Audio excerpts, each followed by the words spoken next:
Welcome back to another part of my F1 24 Kimi Antonelli career mode. In today's episode, we go to the Japanese Grand Prix. If you remember last time, do check that out before you see this one, because spoilers alert, this is what happened. We were going for P10 in the race, and then our engine failed for the second time in 3 races. The worst possible start we would want to our F1 career mode. And as you can see, that really put a dent in our confidence. We were P12 after Jeddah, which was a great bounce back, but now we've dropped down to P13 behind our teammate Alexander Albon, which is not good for our rivalry. Today we will be wanting to fix that as quickly as possible by getting a good result today. And as we now let's head to the race weekend.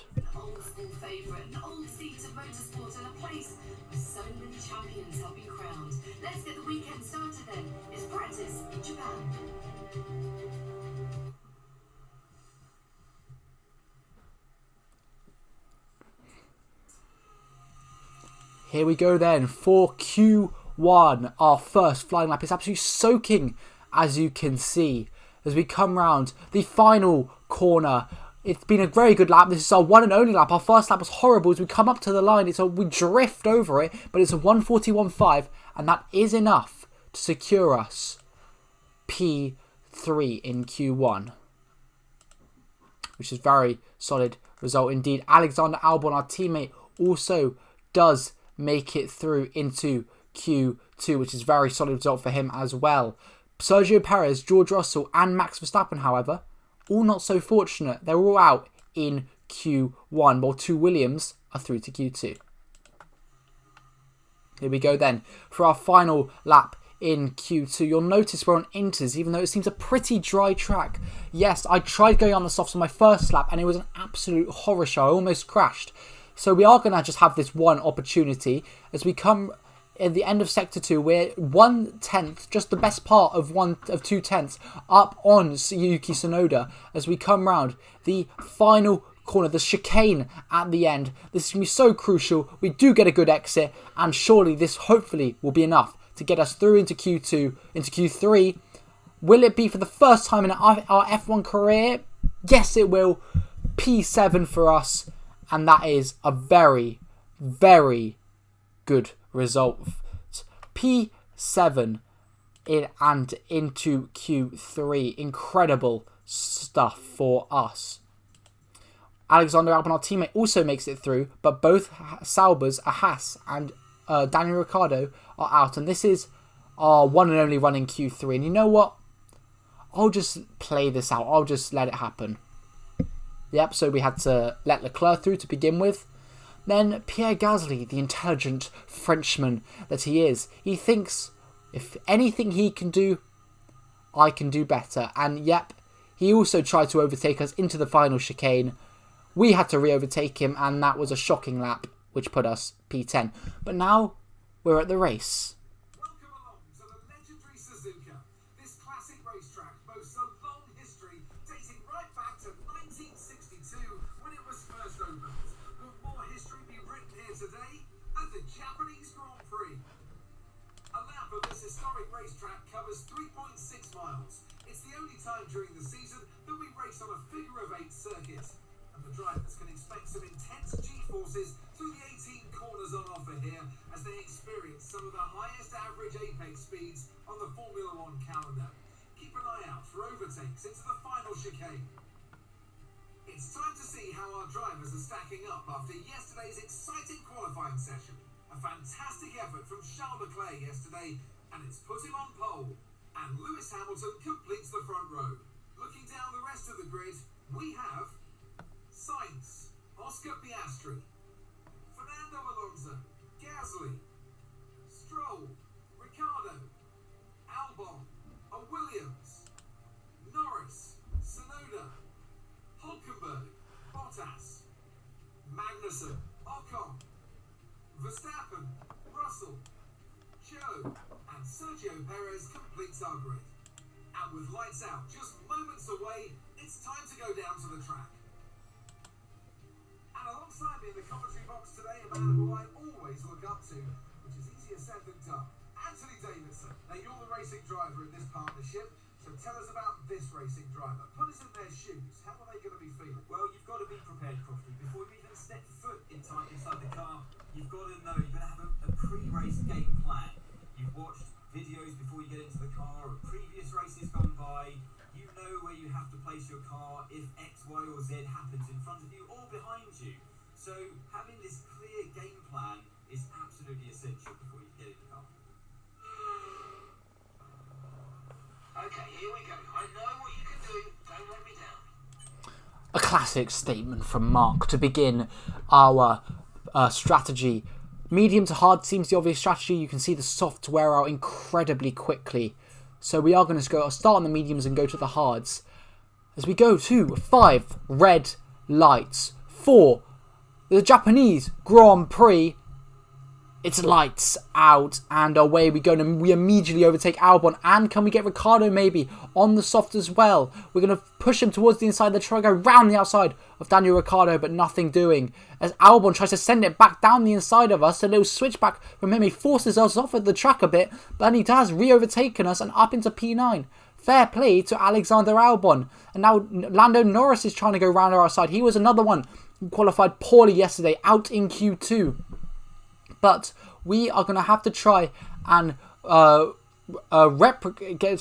P10 because we've got a bunch of soft runners around us, and that's an issue because we are on the mediums and we're a lot slower. You can see we gained quite a bit of time there and lost it all on the acceleration. Can we maybe go down the inside of Albon here into the concertina effect? Yes, we are going to go down the inside of Albon. The 2 Williams teammates squabbling for this, and we do go up into P9. But Lando Norris has also followed us through and overtaken Albon, and he's up into P10. But he was momentarily, but then he got re-overtaken by Albon, who's going to try to go round the outside of us into 130R. We're going to fight back at this, and no one goes round the outside at 130R unless your name is Fernando Alonso. So I don't think Albon's going to be doing that any time soon. As now we are going to beginning lap 5. We have done a good job so far of defending the cars ahead, defending the cars behind, but you can see ahead, 5 seconds is already the gap. As Alexander Albon goes down our inside, we're going to make a switch back on him and go down the inside into turn 2. We're now going wheel to wheel with Alexander Albon. We're just feed the car through, round the outside. Yes, we can. It's now, but Albon going to try again, and we lose it a bit, but we just still send it through. We break at turn 1, they break at turn 2. So you have to use that to our advantage. But you can see I'm struggling with some of these curbs. For those of you who don't know, Suzuka is a new track for me. I've never driven it on F1 22, 23, 24. Never driven it. So I'm learning this completely. And I must say, I don't like it that much. It's just a bit difficult. The curbs aren't very nice. The braking zones aren't very sustained. I understand why some people would like it. But for me, it's just not the track. As now we are pitting on the end of lap 8, going onto the hard tyres. Albon pitted the lap before, so we're covering off that undercut that he's going for. We're boxing onto the hards now. Hopefully we come out ahead of him. We need a good stop here. This is for points, and we do get a good stop. 2.5 seconds. We will take that. But we are coming out as Albon is coming around the final corner. Are we going to come out ahead of him? Well, we'll find out as Albon passes the pit lane. He passes Joe, and we do come out ahead of him just. I think we actually extended our gap to Albon, but he's going to close it immediately because of our tyres are so cold. We're just being gentle with them at the moment, as he is right on our tail once again. And this lap 12 is going to be his first chance to overtake us. Well, Norris's first chance, because he has overtaken Albon. He's going to gain. He's going to go down the inside of us. We can deploy as much battery as we can. We're going to shove him to the inside, go to the outside, and go for another lovely switchback on him and keep P10. This is so crucial for points. But Norris is going to try and feed it through, but we just slip it round the outside and keep P10. But Norris capitalises on us going a bit wide there, has gone up into P10 himself. He overtook us. We took a bit of his front wing off him though.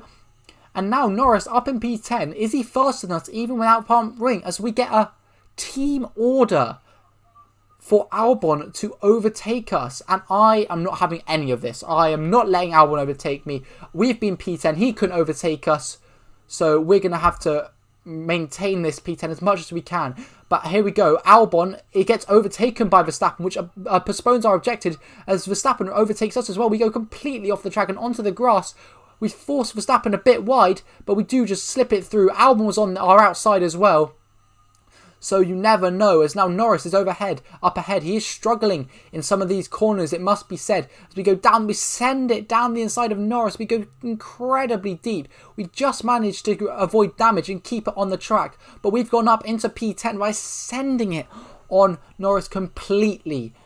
His front wing was just a bit too slow in that section, and we caught up to him by about 6/10. And now Verstappen is going to try and go round our outside. Norris, I believe, did pit. But Verstappen's going round our outside at 130R as well. And is that Albon thinking about the move down the inside?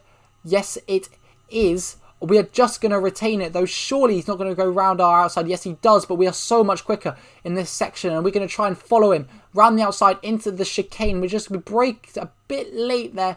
It's now Verstappen, and I'm jockeying for position with him. Verstappen does overtake us, but he does not have the DRS now, and we do, and this is going to surely be a really textbook overtake down the inside of Max Verstappen and up into P10. Very, very simple overtake. But we are 17 seconds behind Tsunoda. I can't see us catching up to him at this rate. Now, I think that was the first overtake. Now, here we are on lap 18, the penultimate lap of the race, and this is going to be the last bit of track action you see. The screen is about to freeze, and I will explain why. It's because, well, my computer crashed at this point, and I didn't realise, and I lost all the recording after this. Luckily, as you can see, we have pulled a gap to Verstappen, and that gap maintained for the rest of the remaining lap, and we came home in P10. There will be no celebration, I'm afraid, no podium celebration, but I can assure you that it was a Ferrari 1-2 with Lewis Hamilton in P3. So that will be all for this episode, a premature end. I was annoyed about it as well, but I was lucky to have even just recovered the file in an MKV form and I had to convert to MP4, so this is the best I can really give to you guys. So we now do move up ahead of Albon in the championship with 1 point as well to our name. Albon did finish in P11. I believe he did overtake Max Verstappen at the end, which is a very shocking result. But Verstappen lost it all in his poor qualifying. But overall, a very defensive drive from us. And I'll see you guys next time for the Emilia-Romagna Grand Prix. See you guys then. Goodbye.